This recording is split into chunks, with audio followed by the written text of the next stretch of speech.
आदि भक्तजनों, कैसे हैं आप सभी पर माता रानी की कृपा बनी रहे। चलिए सुनते हैं श्री कृष्ण, राधा जी और श्री कृष्ण की 16,108 रानियों से जुड़ी एक बड़ी ही सुंदर सी रोचक कहानी।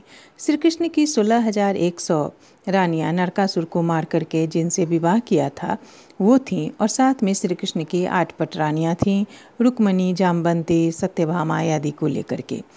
सभी रानियों के साथ श्री कृष्ण समान प्रेम और व्यवहार करते थे।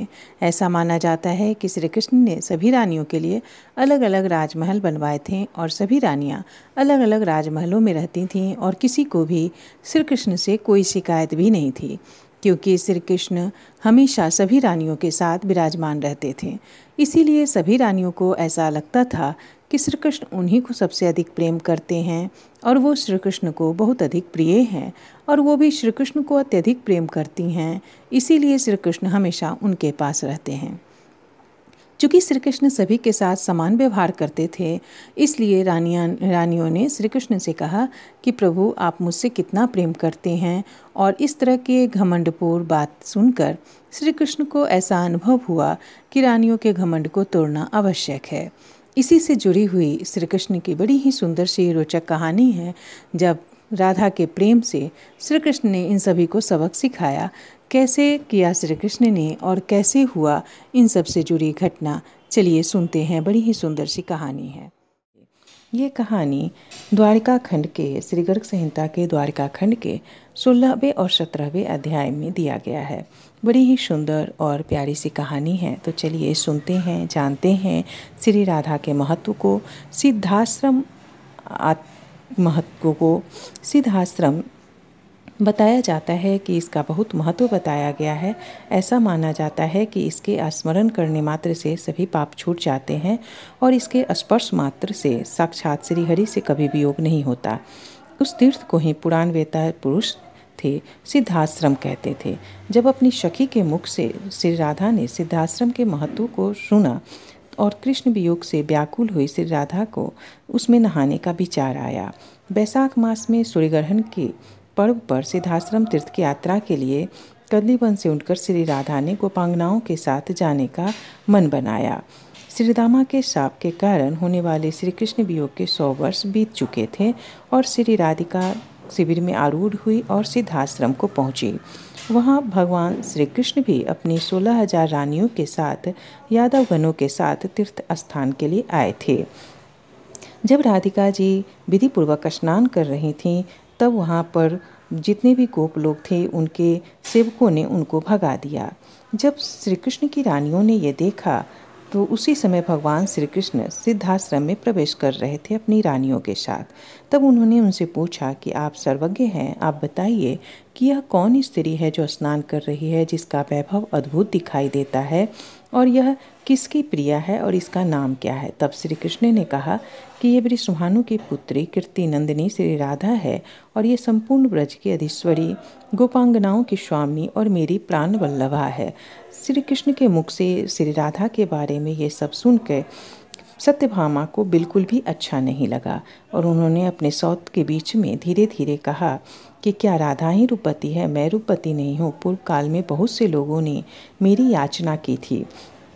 हे सखियों, मेरे रूप के कारण ही सतधनवा की मृत्यु हुई, अक्रूर और कृतवर्मा को यदुपुर से पलायन करना पड़ा, तो क्या मैं सुंदर नहीं हूँ? और फिर सत्यभामा ने तरह तरह से अपने बारे में बड़ाई की और उसने कहा कि मैंने अपने पतिव्रत धर्म से ही श्री कृष्ण को बस में कर रखा है। मेरे समान गौरव और वैभव किसी भी स्त्री को प्राप्त नहीं हो सकता। रूप और उदारता भी मेरे तुल्य किसी भी स्त्री की नहीं है। फिर राधा की तो बात ही कुछ और है। फिर उन्होंने रुक्मणी के सौंदर्य का वर्णन किया और रुक्मणी को कहा कि क्या आप रूप सुंदर में किसी से कम हैं? सुंदर भाव वाली बहन रुक्मणी, तुम क्यों कर रूपवती नहीं हो? राधा के मुख से रुक्मणी और सभी पत्नियों ने जब सत्यभामा के मुख से अपने बारे में ऐसी बातें सुनी, उन्होंने कहा कि तुम तो राजकुमारियां हो और राधा सिर्फ एक गोप कन्या है। तो सभी महारानियों के मन में घमंड भर आया और सभी को अपने रूपशील गुण पर गर्व होने लगा। तब रानियों ने श्री कृष्ण से कहा कि हमने राधा के रूप की बड़ी बड़ाई सुनी है आपके मुख से, जिसके प्रति आप सदा अनुरक्त रहते हैं और सदा उसके अनुराग में रंगे रहते हैं, तो हम उस ब्रजवासिनी श्री राधा को देखना चाहती हैं। तब श्री कृष्ण ने कहा उचित है, और अपनी पटरानियों को लेकर के श्री कृष्ण राधा जी के शिविर में गए। जिनके उस राधा जी को देख करके उनकी जितनी भी पत्नियां थीं, वे सब सहस्त्र जितनी भी रानियां थीं, उनके रूप से अत्यंत मोहित होकर मूर्छित हो गई, और इनका जो रूप अभिमान का जो घमंड था वो जाता रहा। और फिर उन्होंने कहा कि ऐसा अद्भुत रूप तो तीनों लोकों में कहीं भी नहीं है। हमने इनके अद्वितीय मनोहर रूप को जैसा सुना था वैसा ही देखा है। वे रानियाँ श्री कृष्ण को आगे करके फिर श्री राधिका जी के पास पहुँची। श्री राधिका जी अपने जब सभी पटरानियों के सहित कृष्ण को आया देखकर गोपांगनाएं और राधिका जी बड़ी हर्ष से प्रफुल्लित हो उठी और उनकी जय जयकार करने लगे। फिर श्री राधा जी सहसा उठी और हाथ जोड़कर श्री हरि की परिक्रमा करके अपने कमल नेत्रों से आनंद के आंसू बहाने लगी। और फिर उन्होंने श्री कृष्ण को सिंह के सिंहासन पर बैठाया और उन्होंने कहा कि आज मेरा जन्म सफल हो गया है, आज मेरी तपस्या का फल मिल गया है। श्री हरि, जो तुम आ गए हो, आज मेरा धर्म कर्म सफल हो गया है। मैंने तो कभी तुम्हारी भक्ति की भी नहीं, फिर भी तुमने मुझ पे बड़े उपकार किए हैं। फिर उन्होंने राधा जी ने श्री कृष्ण की पत्नियों की तरफ देखा और उनको आदर के साथ सबको सम्मान दिया। रुक्मणी, जाम्बंती, सत्यभामा, सत्या, भद्रा, लक्ष्मणा, कालिंदी और मित्रबिंदा से परस्पर गले मिलकर रोहिणी आदि 16,000 रानियों को भी प्रेमानंदमयी श्री राधा ने दोनों भुजाओं से पकड़कर सानंद हृदय से लगाया। फिर उन्होंने सभी रानियों को कहा कि श्री कृष्ण के प्रभाव को यथार्थ रूप में तो सिर्फ उनका भक्त ही जान सकता है और आप सब उनकी भक्त हैं। फिर श्री राधा ने कहा कि श्री रुक्मणी ने कहा कि हे श्री राधे, आप धन्य हैं, आपकी भक्ति भाव से श्री कृष्ण आपके सदा बस में रहते हैं। श्री हरि के प्रति आपके प्रेम भाव का स्वरूप जैसा हमने सुना था वैसा ही पाया है। हम आपसे विनती करती हैं, हम चाहती हैं कि आप हमारे शिविर में चलें। और यूँ कहकर श्री राधा जी यूँ कहने पर श्री राधा जी रुक्मणी उनकी पत्नियों श्री कृष्ण के साथ उनके शिविर में गई, जहाँ पर रुक्मणी ने सभी अपने पत्नी सौतों के साथ उनका आदर सम्मान किया, उनकी पूजा की और उनको सुलाकर रानियों ने प्रसन्नतापूर्वक अपने अपने शिविर में आ गई। जब रुक्मणी श्री कृष्ण के पास पहुंची तो उन्होंने देखा कि वे बैठे बैठे जग रहे हैं। तब उन्होंने श्री कृष्ण से पूछा कि आप सोते क्यों नहीं हैं। तब भगवान ने कहा कि आपने श्री राधा की बड़ी अच्छे से अगवानी की, उन्हें मान सम्मान दिया, उनकी पूजा की, लेकिन शायद आपको पता नहीं है कि प्रतिदिन सोने से पहले राधा उत्तम दूध पिया करती हैं और आज राधा ने दुग्धपान नहीं किया है, इसीलिए अब तक उनके नेत्रों में नींद नहीं है। यही कारण है कि मैं भी नहीं सो पा रहा हूँ।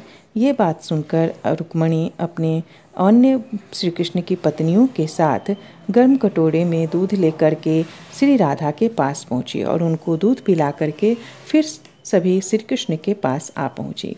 तब श्री कृष्ण को सारी बातें बताकर श्री कृष्ण के चरण बिंदु की सेवा में लग गई रुक्मणी। तब रुक्मणी ने देखा कि श्री कृष्ण के पादल में नए छाले देख करके आश्चर्यचकित हो गए। उन्होंने पूछा कि प्रभु, आपके चरण तलों में छाले कैसे उभर आए? ये तो आज ही उभरे हैं, ये तो पहले से नहीं थे। मैं नहीं जानती कि इसका कारण क्या है, कृपया कर बताइए कि क्या कारण है। तब श्री हरि ने श्री राधा की भक्ति को दिखाने के लिए रुक्मणी से कहा और अपनी 16,000 रानियों से कहा कि श्री राधिका के हृदय में वृंद में मेरा चरणारविंद सदा विराजमान रहता है।